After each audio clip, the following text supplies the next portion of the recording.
put your hands together and help me welcome on stage. Kake? Subhashish and Sujata Ghosh. Thank you, Durga.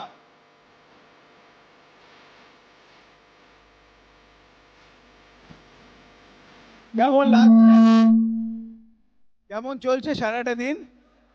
অনেকক্ষণ কেটে গেছে। খেয়াল আছে কি প্রায় 3.5 ঘন্টা আপনারা এই ফাংশনটা দেখছেন এবং আমাদের সহ্য করছেন, তাই না?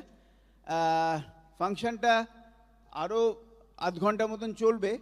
তা যিনি টাইম কিপার আছেন তিনি আমাদের যে টাইমটা 25 মিনিট দিলেন ওটাকে কাইন্ডলি 5 মিনিট কমিয়ে দিন, কারণ আমরা ফাংশনটা খানিকটা একটু লেটে রান করছি। এই হলটা 4টে অবধি নেওয়া আছে, হয়তো 2-5 মিনিট বেশি হতে পারে, কিন্তু আমরা ওই টাইমটার প্রতিও আমরা সাবমিটেড থাকবো। তা আমার টাইমটা kindly 5 minute. Thank you. Okay, তো আমরা সেই জন্য বুঝতে পারছেন যতটা পারি দেওয়ার চেষ্টা করব, একটু ফাস্ট বলবো। তাই আজকে অনেক কিছু শিখলাম, জানলাম। কারা কারা ফার্স্ট টাইম আছেন, প্রথম এরকম কোনো ফাংশনে এসছেন? আছেন কেউ? এই তো হাত উঠছে। তা আপনাদের কোনো ধারণা ছিল এই রকমের একটা ফাংশন, একটা বিজনেস ফাংশন এইভাবে হয়? এত এক্সাইটমেন্ট, এত নলেজ, এত সাকসেস সব চোখের সামনে দেখলেন এবং একটু একটু করে বিশ্বাসটাও বাড়লো যে হ্যাঁ আমিও পারবো, তাই না? ঢোকার আগে হয়তো একটু মনের মধ্যে তখনও সংশয় ছিল, সত্যি কি এটা হয়? এত লোকের হয়েছে, সত্যি কি আমি পারবো? এত লোকের কথা শুনে, এত লোকের টিচিং শুনে একটু একটু করে বিশ্বাসটা এসছে যে না, আমায়ও পারতেই হবে, আমি ঠিক পারবো, তাই না? সেইটাই হচ্ছে এই বিজনেসের এই ধরনের সেমিনারের সার্থকতা। তা আমরা সরাসরি আমাদের টপিকেই চলে যাব, কিন্তু আমরা দুজনে মিলেই কথা বলবো। আমরা দেখতে দেখতে এই বিজনেসে প্রায় 27 বছর হতে চললো, সেই জন্মলগ্ন থেকে।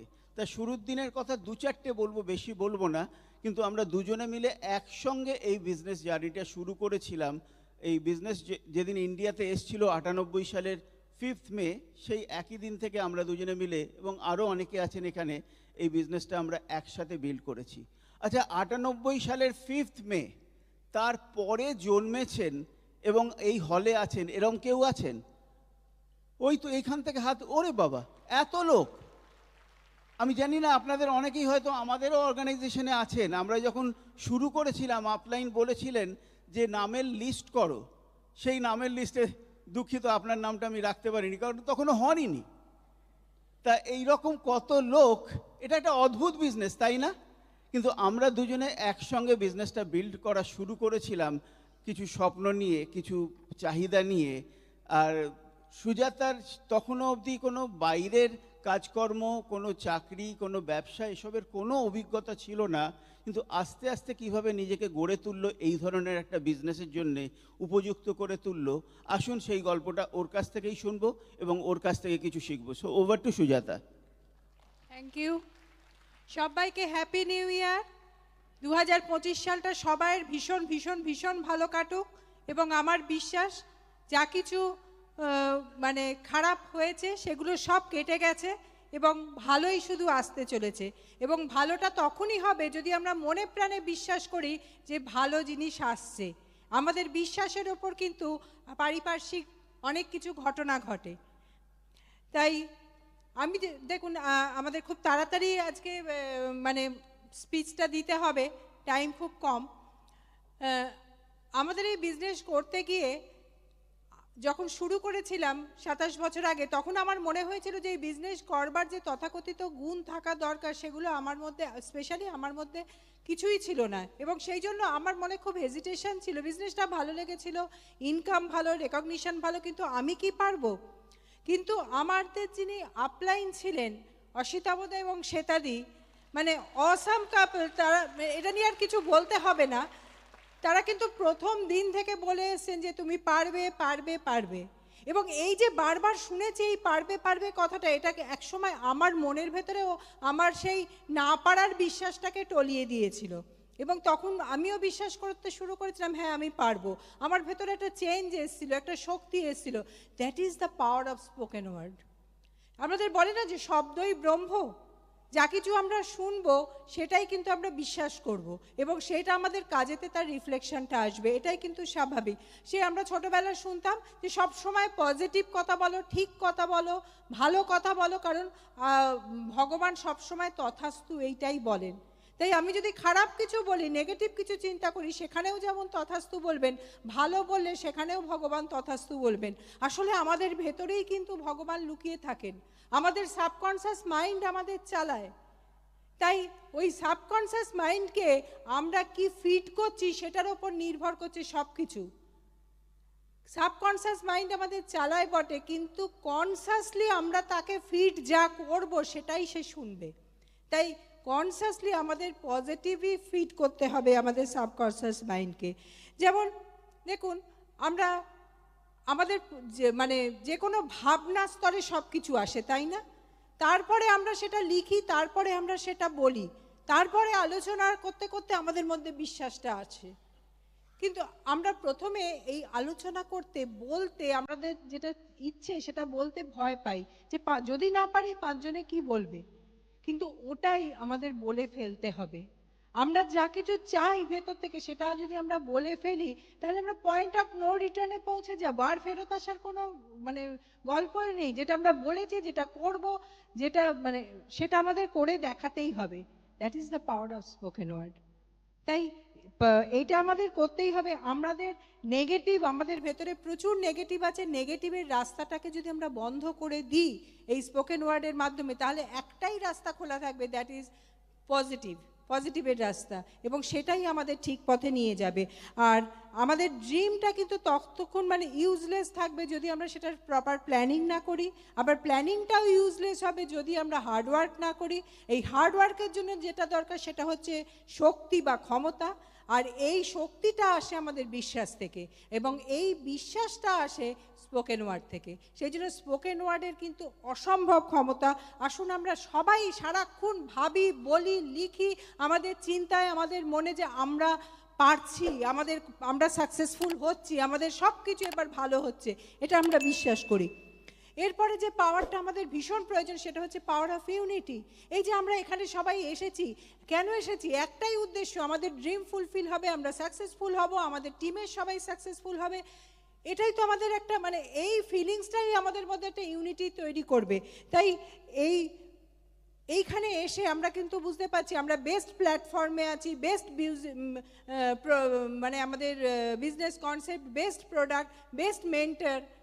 তাই এই জিনিসটা আমাদের মধ্যে একটা ইউনাইটেড একটা ফিলিংস তৈরি করবে, এবং সেটাই কিন্তু আমাদের অনেক দূর নিয়ে যেতে সাহায্য করবে। তাই আজীবন যদি আমরা ইউনাইটেড থাকি আমার আপলাইনের সঙ্গে, আমার টিমের সঙ্গে, তাহলে কিন্তু আজীবন আমরা সাফল্যটাকে উপভোগ করতে পারবো। আমরা অনেক কিছু এই ইউনিটি থেকেই কিন্তু আমরা অনেক টেম্পটেশন, অনেক চ্যালেঞ্জ, সেগুলোকে ওভারকাম করতে পারবো। প্রথম ইউনিটি আসে আমাদের বাড়ি থেকে, হাজব্যান্ড ওয়াইফের মধ্যে ইউনিটি আমাদের ঠিক ড্রিম দেখতে, সঠিক ডিসিশন নিতে সাহায্য করে। ফ্যামিলির মধ্যে ইউনিটি আমাদের প্রচুর মোটিভেশন দেয়, আমাদের সাপোর্ট দেয়। আপলাইনের সঙ্গে যদি আমরা ইউনাইটেড থাকতে পারি প্রথম দিন থেকে, সেখান থেকে কিন্তু আমরা প্রচুর গাইডেন্স পাবো, ভরসা পাবো, যেটা আমরা প্রথম দিন থেকে পেয়েছি।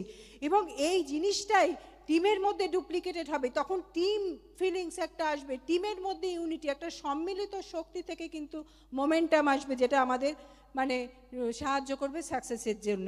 একই উদ্দেশ্যে, একই পদ্ধতিতে একই কাজ আমরা করছি, সেখান থেকেই টিম ফিলিংস তৈরি হয়। দেখুন, আমরা একটা আঙুল দিয়ে কোনো কিছু ধরতে পারি না, কিন্তু যখন একটা মুঠো ভরে কিন্তু আমরা লোককে দিতে পারি, আমরা মুঠো ভরে নিতে পারি, আমরা মুঠো মানে সব কটা আঙুল দিয়ে লিখতে পারি, আঁকতে পারি, অনেক কিছু সৃষ্টি করতে পারি, তাই না? ঠিক সেই রকম ইউনিটির কিন্তু ভীষণ প্রয়োজন। আর নেক্সট পাওয়ার হচ্ছে পাওয়ার অফ সাবমিশন। সাবমিশন মানে কি? সাবমিটিং টু এ মিশন, একটা আদর্শের প্রতি আমাদের সমর্পণ করা উচিত। অনেকে বলে ভগবানের প্রতি সমর্পণ করো, যারা ভগবানে বিশ্বাস করেন না, অসিতাবোধ একটা কথা বলেন, ঠিক আছে গড তোমার কাছে মানে একটা অ্যাবস্ট্রাক্ট জিনিস হতে পারে, গুড সেটা তো তুমি পারো, সেটা না হলে এই বিজনেসে আসার কোনো মানেই হয় না। তাহলে যা কিছু ভালো তার প্রতি সমর্পণ করো নিজেকে। ভালো জিনিসের প্রতি সমর্পণ করলে আমি কোনো অন্যায় কাজ করতে পারবো না, আমি এথিক্সের সঙ্গে তখন কম্প্রোমাইজ করতে পারবো না। তাই সাবমিশন মানে ভীষণই দরকার, এবং ইগোকে সাবমিট করতে হবে। যখন আমি আমার ইগো সাবমিট করা কিন্তু খুব একটা মানে ইজি জিনিস নয়। ইগো প্রত্যেক মুহূর্তে ইগো এসে আমাদের সব কাজ করতে বাধা দেয়। তাই ইগোকে যদি আমি সাবমিট করতে পারি তাহলে কিন্তু অনেক কিছু আমি পেতে পারি। তাই একজন স্ট্রং পার্সনে কিন্তু ইগোকে সাবমিট করতে পারে, কারণ সে চায় যে আমি চিরকাল সমৃদ্ধ হব, আরও কিছু জানবো, আরও কিছু শিখবো। তাই নিজেকে সমৃদ্ধ করতে ইগোকে সাবমিট করে আমাদের কিন্তু সাবমিশন কিসের প্রতি দরকার? আমাদের ড্রিম, আমাদের গোলের প্রতি, যেভাবেই হোক আমরা সেটাকে অ্যাচিভ করবই। নিজের প্রতি সাবমিশন, সেটা আবার কি? আমাদের নিজের ভেতর দুটো সত্তা আছে, একটা নেগেটিভ সত্তা, একটা পজিটিভ সত্তা। তা আমরা যদি আমাদের ভেতর যে ভালো জিনিসটা আছে তার প্রতি সমর্পণ করি নিজেকে, তাহলে ভালো কাজই আমরা করব, আমরা পজিটিভ কাজই করব। তাই আমাদের সিস্টেমের প্রতি সমর্পণ করা উচিত, সাবমিট করা উচিত। দেখুন, অ্যামওয়ের যে রুলস অ্যান্ড রেগুলেশন, বিজনেসের যে কনসেপ্ট, আপনার আপলাইনের যে স্ট্র্যাটেজি, সেইগুলোর প্রতি আপনার সাবমিসিভ থাকা উচিত। তবেই আমরা একইভাবে ইউনাইটেড হয়ে কাজ করতে পারবো। আজকের এই প্রোগ্রামটা সেটাও কিন্তু একটা মানে সবাই মিলে আমরা ঠিক করেছি, টিকিট কেটেছি, গেটে চেক হয়েছে, লাইন দিয়ে দাঁড়িয়েছি, ঠিক সিটে এসে বসেছি। যারা স্পিকার তারা তাদের টপিকের মধ্যে, টাইমের মধ্যে সীমাবদ্ধ থেকেছে। এইগুলো মানে কি, এগুলো সাবমিসিভ হয়েছে বলেই সেখান থেকে ডিসিপ্লিন আসে এবং সেখান থেকেই একটা যে কোনো জিনিস সুষ্ঠুভাবে সম্পন্ন হয়। তাই সাবমিশন মানে একটা ভীষণ ইম্পর্টেন্ট জিনিস, এবং সব থেকে ইম্পর্টেন্ট হচ্ছে আপলাইনের প্রতি সাবমিসিভ হওয়া।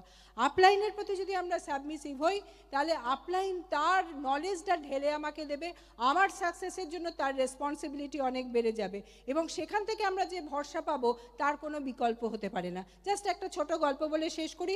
মহাভারতে শুরু হওয়ার আগে, কুরুক্ষেত্রের মানে যুদ্ধের আগে, যখন এই বিশাল যুদ্ধক্ষেত্রের সামনে অর্জুন দাঁড়িয়ে আছেন, তখন কৃষ্ণ বুঝতে পারছে সে কিছু ব্যাপারে হেজিটেট করছে। তখন বলছে যে আমি কি করে আমার নিজের কাজিনদের মারবো, তাদের রক্তক্ষয় করব। ওর কৃষ্ণ বলেছিলেন এই জিনিসটা হবেই এবং এটা তোমাকে করতেই হবে, না করলে তুমি সততার কাছে পরাজিত হবে। তাই তোমাকে এটা করতেই হবে, নইলে সত্যের জয় হবে না। এবং তারপর একটা ইতিহাস আপনারা জানেন। এবং যুদ্ধের পর যখন রথ থেকে কৃষ্ণ বলছে অর্জুনকে তুমি এবার নেমে এসো, অর্জুন বলছে আপনি আগে নামুন, গুরুকে বলছেন। তখন বলছে না, তুমি আগে নামো। বলছে কিন্তু তারপরে বাধ্য হয়ে যখন নেমেছে, তখন কৃষ্ণ অর্জুন রথ থেকে নামার পরেই রথের চাকা ফেটে গিয়ে রথটা একদম বাস্ট করেছিল। তাই কৃষ্ণ জানতেন যদি ওখানে আমার শিষ্য থাকে তার ক্ষতি হবে। তাই গুরুর ওপর ভরসা যদি আমাদের থাকে, অনেক চ্যালেঞ্জ, অনেক কিছু থেকে, অনেক নেগেটিভ থেকে আমরা বেরিয়ে আসতে পারবো। এই তিনটে পাওয়ার নিয়ে এই বছরটাকে দেখিয়ে দিন যেটা আমার বছর। আর কিছু বলার নেই। Over to my husband. Thank you. এবার আমি আমার টপিকে চলে আসছি। একটু ছোট্ট করে নিজেদের জার্নির কথাটা জাস্ট মেনশন করি। যারা আমাদের চেনেন, যারা অনেকে চেনেন না, এরকমও নিশ্চয়ই থাকতে পারেন। শুরু করেছিলাম সেই 27 বছর আগে, সেই জন্মলগ্ন থেকে। আর বিজনেসটায় এলাম কেন সেটা বলতে গেলে একটা লম্বা চওড়া গল্প। ডেফিনেটলি প্রথম কারণ তো ছিল এক্সট্রা ইনকাম। কারণ আমরা সবসময় আরেকটু বেটার লাইফস্টাইলের কথা ভাবতাম, খুঁজতাম, কিন্তু সেটা পেতে গেলে তো একটা বাড়তি কিছু টাকা চাই। তা লিটল মানি, বেটার লাইফস্টাইল, এগুলো ছিল মেন কারণ। তার সঙ্গে শুনেছিল ব্যবসা থেকে নাকি সারা পৃথিবী ঘোরার সুযোগ পাওয়া যায়, ফরেন ট্রিপস, এটা ছিল আরেকটা অ্যাট্রাকশন। কিন্তু আরেকটা বড় কারণ ছিল একটা পার্মানেন্ট টাইপ অফ ইনকাম, মানে যেটাকে আমরা বলি অনগোয়িং ইনকাম। এই বিজনেসটা যদি মানে শুনেছিলাম যে if you build it right, build it once, build it right, তাহলে দেখবে এক সময় তোমাকেই আর প্রয়োজন নেই, বিজনেস কিন্তু এমনি এমনি চলছে, মানে you can enjoy the benefits. তা এই বিজনেসটা সেটা আমার ভীষণ ভালো লেগেছিল। একটা মেন্টাল পিস, একটা বলে না কথা যে পম lifestyle, plenty of money with peace of mind. Plenty of money অনেকের কাছে থাকতে পারে, কিন্তু পিস অফ মাইন্ড হয়তো নেই। আবার যাদের কাছে প্রচুর পিস অফ মাইন্ড, তাদের কাছে হয়তো মানি নেই, কিন্তু দুটো একসঙ্গে থাকাটা এই বিজনেস সেটা অফার করে। এরকম আরও অনেক কারণ ছিল। আরেকটা ছিল যে এই বিজনেসের যে এনভায়রনমেন্টটা, যে সাপোর্ট সিস্টেম, যে hand holding by your uplines, successful team, and educational system, তার সঙ্গে অ্যামওয়ে, এবং সেখানে কোনো বসিজম নেই, কেউ আমাকে কোনো মানে কড়া কথা বলতে পারবে না, এগুলো সবই আমাকে এই বিজনেসের প্রতি অ্যাট্রাক্ট করেছিল। তা যাই হোক, এবারে আমরা অনেক কিছু শিখেছি 3.5 থেকে, তাই না? এতজন বড় বড় লিডারের কাছে অনেক কিছু শিখেছি, কিন্তু সেগুলো শিখলে বিজনেসটা তো হবে নিশ্চয়ই, কিন্তু কি কি করলে আবার বিজনেসটা হবে না সেটাও জেনে রাখার দরকার, কারণ সেগুলো আমরা কখনোই করব না। মানে সেই এক বালতি দুধে এক ফোঁটা চোনা যেরকম পুরো দুধটাকেই নষ্ট করে দেয়, ছানা কেটে যায়, সেরকম যেগুলো করতে নেই সেটা যদি করে ফেলি তাহলে কিন্তু যত কিছু করলাম সেগুলো সবই বিফলে চলে যেতে পারে। তো সেই কার্ডিনাল রুলসগুলো সম্বন্ধে বলাটা আমার দায়িত্ব। তা সেখানে আমরা জানি 6টা কার্ডিনাল রুলস আছে। First is never do anything for the first time without checking with your growing upline. আপনার মাথায় কিছু নতুন আইডিয়া আসতেই পারে, কিন্তু সেটা দুম করে নিজে থেকে শুরু করে দেবেন না যদি না আপনার আপলাইনকে চেক করা থাকে। আপলাইনকে সবসময় চেক করে নিন, কারণ তার অভিজ্ঞতা বেশি এবং তিনি আপনার বিজনেসের সব থেকে বড় শুভাকাঙ্ক্ষী। Second is never pass negative to your downlines or even to your cross lines. আমরা এগোতে গেলে আমাকে খুব পজিটিভ থাকতে হবে, তাই না? তা আমরা চাই তো যে আমাদের ডাউনলাইনটা খুব ভালো এগোক, তাহলে নেগেটিভ কোনো এক্সপিরিয়েন্স সেটা তার সঙ্গে শেয়ার করে কি কোনো লাভ আছে? তা সেটা করব না। আর কারোর সঙ্গেই বা কেন করব? ডাউনলাইনের সঙ্গেও করব না, ক্রস লাইনের সঙ্গেও করব না। Third is never mess with anybody's money. Fourth is never mess with anybody's ego. Fifth is never mess with anybody's spouse. এই তিনটে messing, money, ego and spouse, এই তিনটে মেস যদি করে ফেলি কেউ, তাহলে তার বিজনেস যত বড়ই বিজনেস হোক না কেন সেটা কিন্তু আস্তে আস্তে দেখব ফাঁকা হয়ে যাচ্ছে। তাই এটা একটা 100% ক্যাশ অ্যান্ড ক্যারি বিজনেস। কোনো টাকা পয়সার আদান প্রদান না থাকাটাই বাঞ্ছনীয় এবং সেটা আমরা কখনোই করব না। কারোর ইগোকে হার্ট করব না, কারণ আমরা কারো বস নই। আর স্পাউস মেসিং, এখানে এই দেখুন এই অ্যাসোসিয়েশনেও কত পুরুষ কত মহিলা আছেন, অনেকে সিঙ্গেল আছে, অনেকে কাপলে এসছেন, কিন্তু এখানকার পরিমণ্ডলটাই এরকম যাতে সবাই খুব কমফোর্টেবল ফিল করে। সেই জন্যে আমরা spouse messing no no. And last is sixth is never embarrass your upline in front of others. Upline হচ্ছে আমার সব থেকে বড় ট্রাম্প কার্ড।